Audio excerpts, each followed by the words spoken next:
Welcome to part 33, everybody.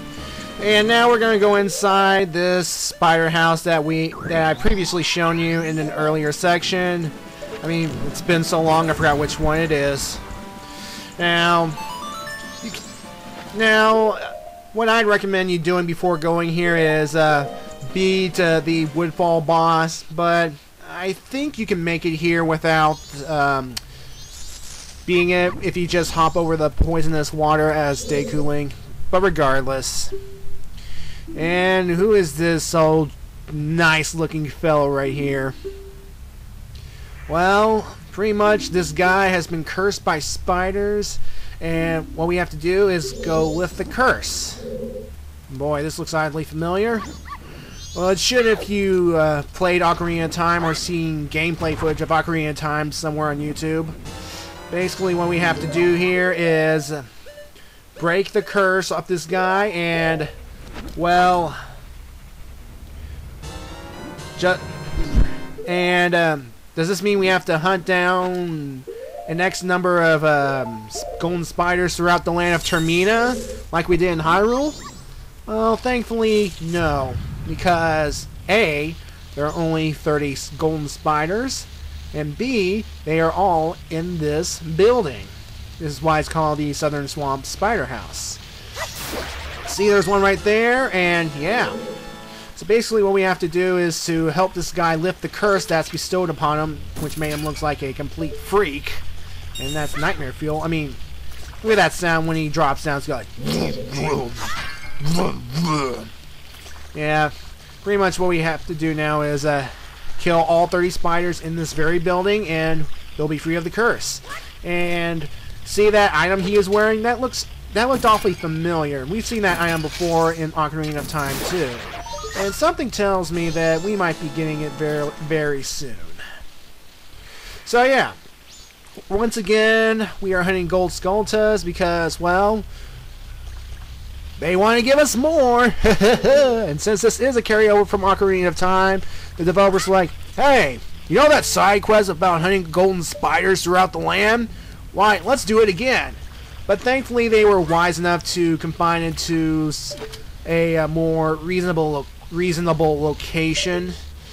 And we can just hum down in one area and get a reward quickly. Now, throughout Hyrule and Ocarina of Time, we had to go through the entire land of Hyrule.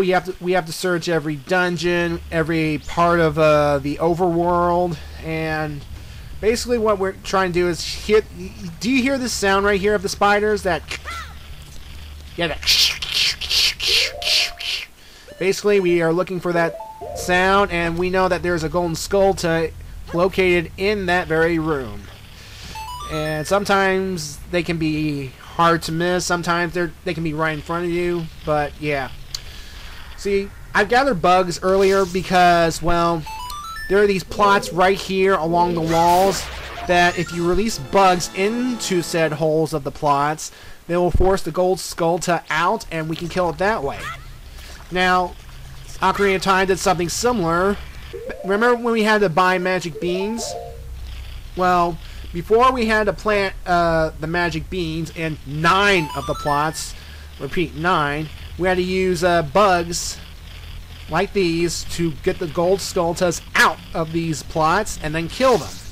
Then afterwards we would plant the magic bean and then have to go to the future to use the magic bean leaf. Yay. And the funny thing about the bugs here is when you scoop a bug, you scoop one bug up, but when you release the bugs, it appears that it has multiplied and there are 3 bugs now. And the funny thing is, if you're quick enough, you can recapture one of the bugs that you let loose. I don't know if it's some kind of weird glitch or not, but, well, yeah. So what I'm doing right now is I'm getting all the Gold Skulltulas along the first floor area. And of course, it'd be helpful if you have the hook shot and some magic beans. And don't worry, that water in the main room is fresh spring water, which we can use to let the beans grow. So you don't have to worry about going all the way to like where the potion shop is, and get some that way. And the thing about the Gold Skulltulas is that they can hide pretty much anywhere. They can hide in pots, as you've seen. They are hidden in crates, which I'm about to bust open right now. And then they can scurry around with that.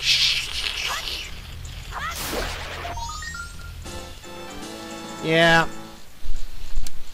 So, this side quest that we're doing right now is pretty much a smaller version of a side quest we've done in Ocarina of Time, like I've explained. And in Ocarina of Time, there is this house with a family that's been cursed, located in Kakariko Village. Yeah, I still can't pronounce that correctly. And it's called the House of Skulltula. Basically, there are these 6 individuals, 1 adult and 5 children. And they've all been cursed because they've been greedy and, well, basically in order to lift the curse, they have to kill these special spiders, these golden spiders that are across the land of Hyrule. And for each amount of spider you kill, you get a nice reward. But before I continue, I like to say that this is bad design right there. This is bad design right there. What I'm doing now is, as Goron Link, you punch these giant vases to release some Gold Skulltulas from within. Now, there are only 2 that are located in these pots, and what I'm trying to do is I'm punching them out, but the thing is, what you have to do is you have to punch them at a certain angle in order for them to come out, because see what I'm doing now? I keep punching, and keep punching, and keep punching. See, there's one that came out right now, and I believe I punched that area before. So yeah. Anyway, now look at me punching these vases again, or vase, or whatever they're called. And as you can see, no Golden Skulltula is coming out, because again, I probably have to punch them at a certain angle, although I didn't know that. I thought you just hit punch, they come out easily. Punch, out easily. Punch, and punch, and punch. And it can get so annoying so fast. I hate the stupid thing. Spoiler, it is in that one, but see how I punched it? It's not being released. And that's bullcrap. And seriously, look, this is lame. See, look at that. Blame, come on. Get out there, you stupid. Oh, and there's also a gold spider in these small pots here, but still there's still one in that big old giant vase that we have to punch out. That's kind of lame. And of course, there's of course, behind that whole leaf grass area, there's another gold spider. So yeah. And before we continue, see that sleeping Deku scrub right there in the flower? If you play the Sonata of Awakening, he will wake up all cranky and he will leave, leaving us access to the yellow Deku flower that will get us up to the upper area, no problem. And see, look at that! I punched that vase who knows how many times, and now the Gold Skulltula appears. That's lame.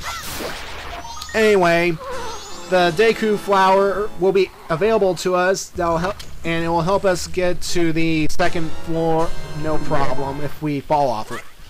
But of course, in this video, I didn't play the Sonata of Awakening, so don't expect to see a reaction from him this time. Sorry, folks. Anyway, I got some spring waters so we can grow a magic bean leaf to hover us, and there is a golden spider on that stone plaque thing, and we're going to get it that way. And we can also use the magic bean to get that Skulltula that I got earlier using the hook shot. So yeah. Anyway, as I was saying about the rewards, each time you get a Gold Skulltula token, if you kill 10 golden spiders, the first child will be free of the curse, and he'll give you the adult wallet, which will carry 200 rupees. If you get 20 tokens, you are rewarded with an item called the Stone of Agony. Now, the Stone of Agony, its purpose is that when you're playing the game using your Nintendo 64 controller, the rumble pack that's on the back will vibrate every time you get near like a hidden hole or some kind of secret hole in Hyrule, and pretty much that's its only purpose. But I mean, these secret holes can hide pretty much lots of things. They can hide rupees, hide pieces of hearts, some nice items. Now, in the 3DS version of Ocarina of Time, though, since the 3DS has no rumble feature, as far as I'm aware, you get the Shard of Agony, and the Shard of Agony has the same function as the stone, only when you get near secret holes, it produces this sound that's going bing, bing, bing. It's pretty much like a radar of sorts. Now, back to the tokens. If you get 30 tokens, you get the Giant's Wallet, which will allow you to hold 500 rupees. Kill 40 Skulltulas and pretty much free the 4th child, and you'll get bomb shoes, which is kind of lame since I could buy them in the bomb shops.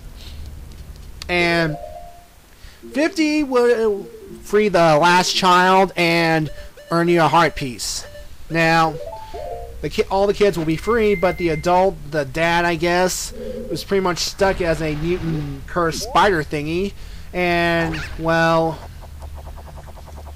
what we have to do to free him is kill 50 additional Skulltulas. Now, at that point, people would probably give up because they got the best reward, which is a heart piece.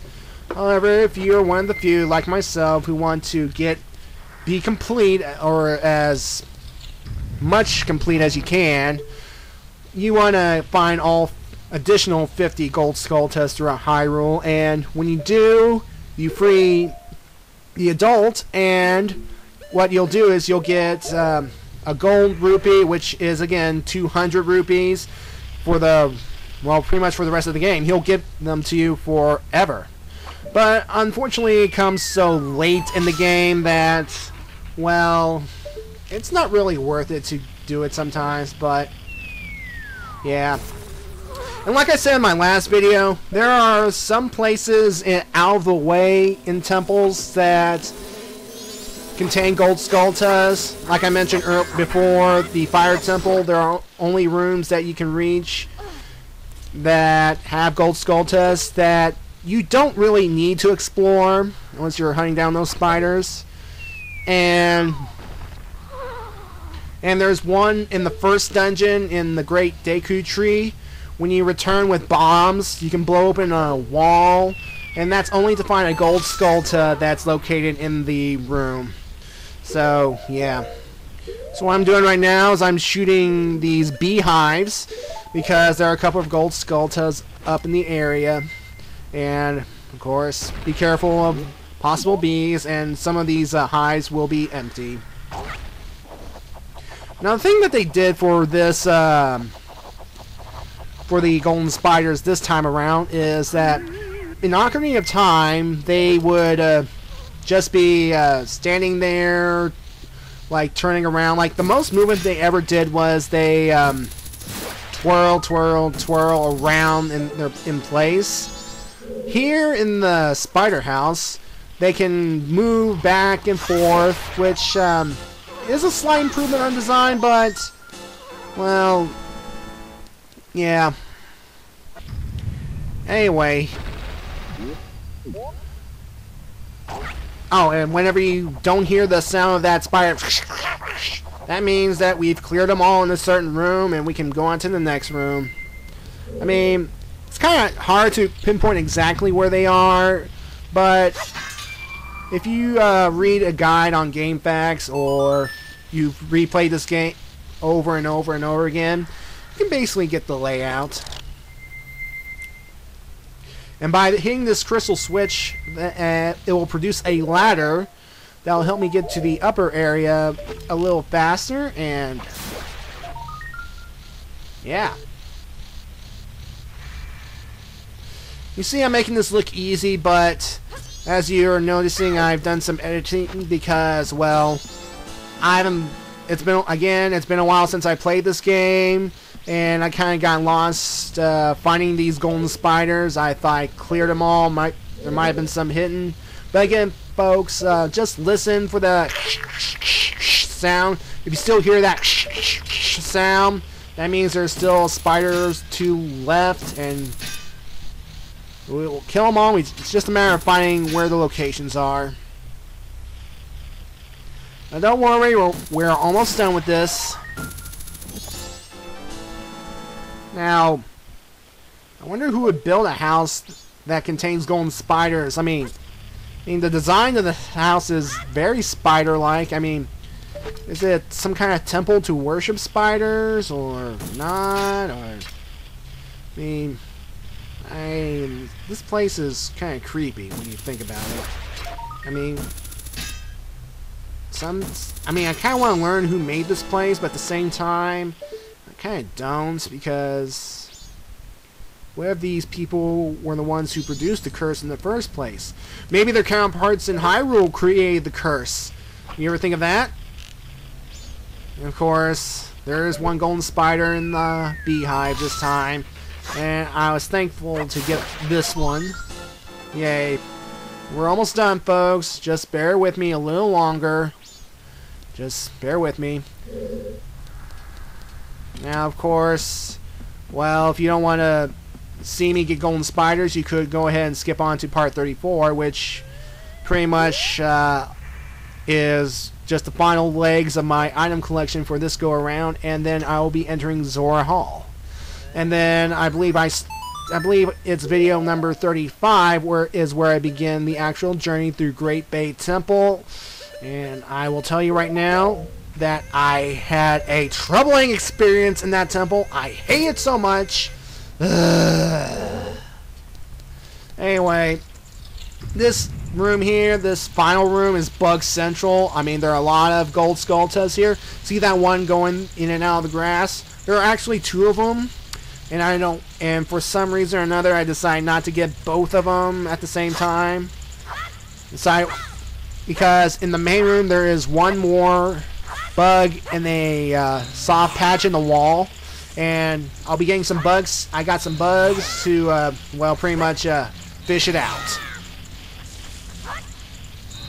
I mean, sometimes you can get lucky and score a golden spider in the grass, but other times you can get injured, and yeah, you can get injured by just knocking into them. Alright. Now to get 3 golden spiders here, just roll into this tree, and down they go. Alright.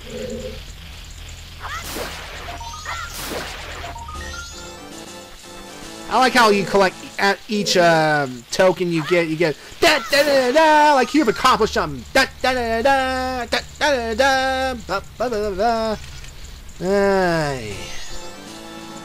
Of course, there's also one in another beehive. And empty. But, well, not exactly empty. It gave me some magic vial to replenish my magic energy. That's good. And is it in this one? Yes! Alright, folks. Now I went ahead back to the main room right quick to get this one from the plot, because that's the only one left in the main room. That would be best to kill all the ones in the tree room before leaving here. Just don't do what I did.